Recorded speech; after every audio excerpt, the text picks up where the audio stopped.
biggest honor there is as a knife maker is to actually see some guy who bought your knife.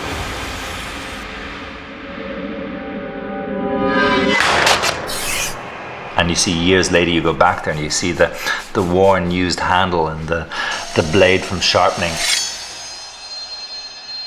Out of all the knives there, it was one being used.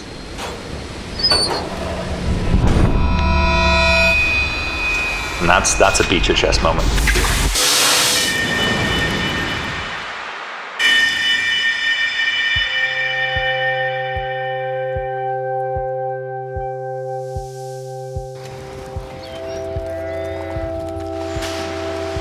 The Fergusons make Gabine cheese in the townland of Gabine in West Cork in Ireland. My name is Fingal Ferguson. I'm the 5th generation on the farm. On my father's side, a long line of sort of farmers, and my mum's side is probably more of an interested one of more worldliness. Dad has a security and amazing, steadfast way of being so efficient and logical in such a casual way. And Mum was so creative and quite brilliant and such a strong character.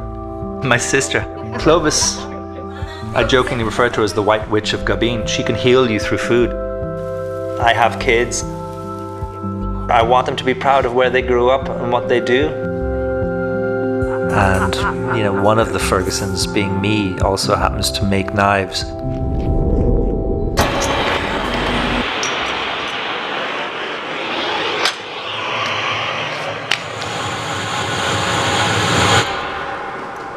As a butcher, through this whole process, I always worked with a knife. This physical object. This thing that basically wasn't eaten and didn't disappear.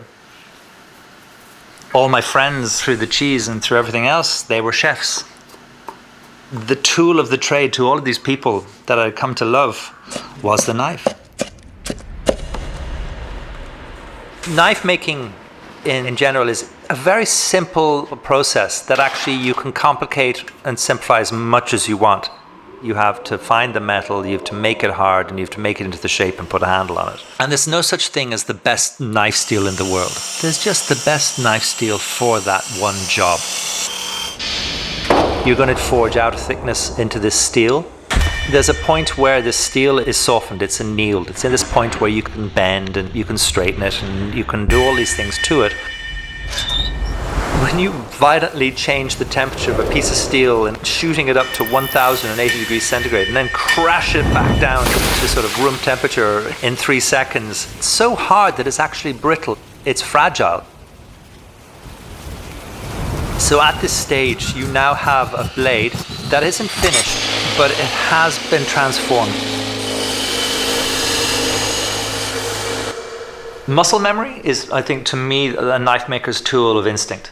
Okay, what I mean by that is you're on the grinder, you're holding something in your hand, you close your eyes and you always will automatically put it back in the same place, at the same angle, at the same pitch, at the same yaw, the whole thing. You're looking at the shadow that's being cast from the light that's behind you against the product and using that shadow as a sort of a guide to see how close or how far you are from the platens. It's a subconscious means of sort of knowing things, and that helps you through the longevity of a process where you can disappear into that.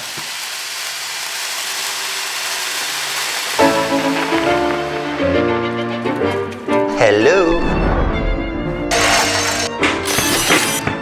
Sorry, this actually, the price is going on the lower side of that. Is there any way you could carry it to us and let us know the cost of that, or shall I arrange a collection, I suppose?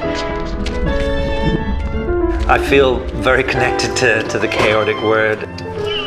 We can certainly deliver it for you, but there's zero trust to delivery, you know? To some people that could be an insult. To me it's like, it's a sign of winging it, moving forward, and maybe probably moving faster than you should be.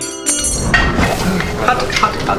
That is not normally how it happens. The knives don't go up, they don't go stagnant or stale. So I need to basically know that I can stop here and go and prioritize the farm and anything else that needs my attention. And I do that willingly.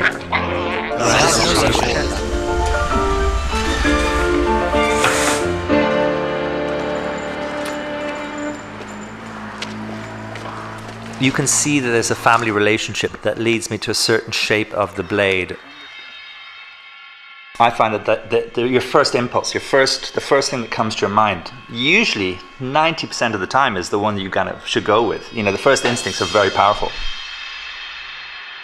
These are some lovely Damascus blades. I have some high carbon steel ones here. These knives are worthy of a little accent, a little twist. This is the spine of a Spinosaurus. I've got pieces of mammoth ivory, and that little piece of it can slip in between the bolster and the handle. There is an element of personal choice. You're going to shape the handle. This is all about ergonomics. There's a balance and there's a weight and there's a feel and there's a thickness you can feel in the fingertip. The step is something very unique to myself that I'm proud of, because it's both functional but also visually, appealing. At the very end, when you feel like it's finished, really you're probably still at 80%. You have to go over it. You have to look at it closely, find those imperfections, test it.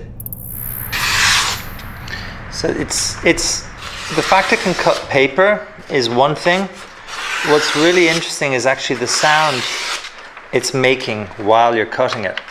So there is a point of maybe tear. If that's amplified, it's one element of what you're listening for. Or sometimes if there's just one little part of the edge that isn't quite right, you can hear it. And I think I can see a bit there that maybe I'd nearly touch up, but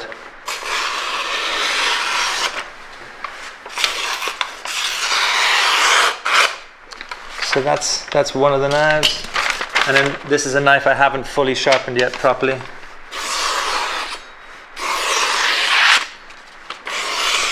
Are you hearing a difference?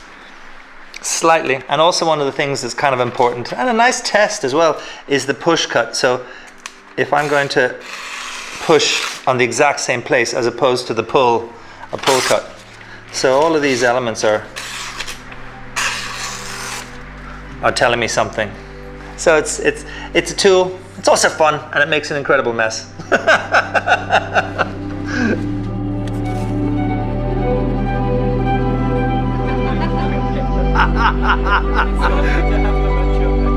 Beauty to me wasn't somebody wearing a wonderful outfit, very elegant and beautiful in respects of the eye of the beholder. Beauty also came from a wildness and originality, and seeing beauty in something very simple and then wanting to master that.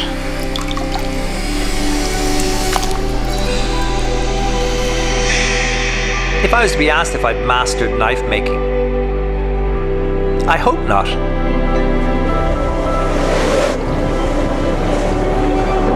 It's lovely to see an evolution, and I'm very curious to see how that evolution will be in the future.